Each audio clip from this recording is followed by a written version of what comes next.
رسول الله مبارک ویلي چې الله رب العالمین مال 15 خصوصیات را کړي دي چې دغه 15 خصوصیات الله نور امتونو له نور پیغمبرانو نور ورکړي. په هغې کې لومبي خصوصیت دا دی، دا صرف زما دپاره دی، زما دپاره او زما د امت دپاره. لومبي خصوصیت دا دی چې الله رب العالمین زه خاتم النبیین ګرځولی، زما نه پس بل پیغمبر. دا صفت الله رب العالمین نه مخکې چاله ورکړې ده او نه به د قیامت د ورځې پورې چاله ورکړي. زه خاتم النبیین دا یو. دویم نمبر صفت دا دی چې الله رب العالمین زما دپاره د کائنات چې څومره ځمکه د دی ټولې جومات او مسجد ګرځولی دی. دا د نور امتونو به څنګه چلو د نور امتونو عبادت په یو خاص ځای کې بل ځای به نه کېده.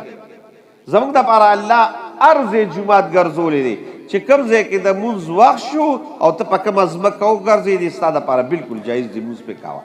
نور امتونو نه دا خبره نه وه. او دریم نمبر الله رب العالمین د دې امت دپاره دریم خاصیت دا ګرځولی دی چې د دې امت دپاره مال غنیمت دا حلال ګرځولی دی. دا مال غنیمت دا حلالو. د نورو مخکینی امتونو دپاره چې مال غنیمت په راغی نو هغه به یې کېښود او د پاس نه به اور راغی هغه به ټول وسوځېده، نه به میلاوېده. دې امت له الله رب العالمین مال غنیمت دا جایز کړی دی. او څلورم نمبر رسول الله صلی الله علیه وسلم فرمایي چې دا نن ستاسو کوم سبق دی چې الله رب العالمین چې کامل مسلمانی کامل مسلمان کنه نو د مسلمانانو زما د امت او زما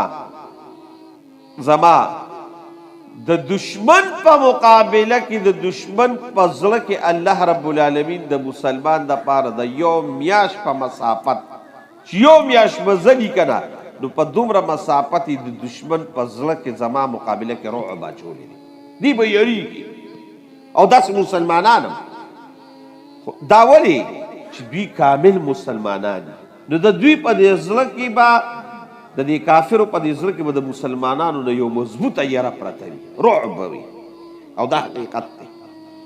او پنځم نمبر چې مال الله رب العالمین خصوصیت راکړی دی نو هغې دی راکړی دی چې ماته د یو ډېر لوی هغه زه به درته د انګلیش په دغه کې ویم چې یو لوی آفر مال الله راکړی دی او هغه څه شی دی پیغمبران به شفاعت کوي، ډیر خلک به شفاعت کوي خو د هغوی شفاعت به محدودي او رسول الله صلی الله علیه وسلم له الله شفاعت کبرا ورکړی دی د ټولو نه عظیم او لوی شفاعت چې هغې کې به چې نومي کلمه ویلي چې لا اله الا الله محمد رسول الله چا ویلي هغې شفاعت کې به هغه انسان راځي.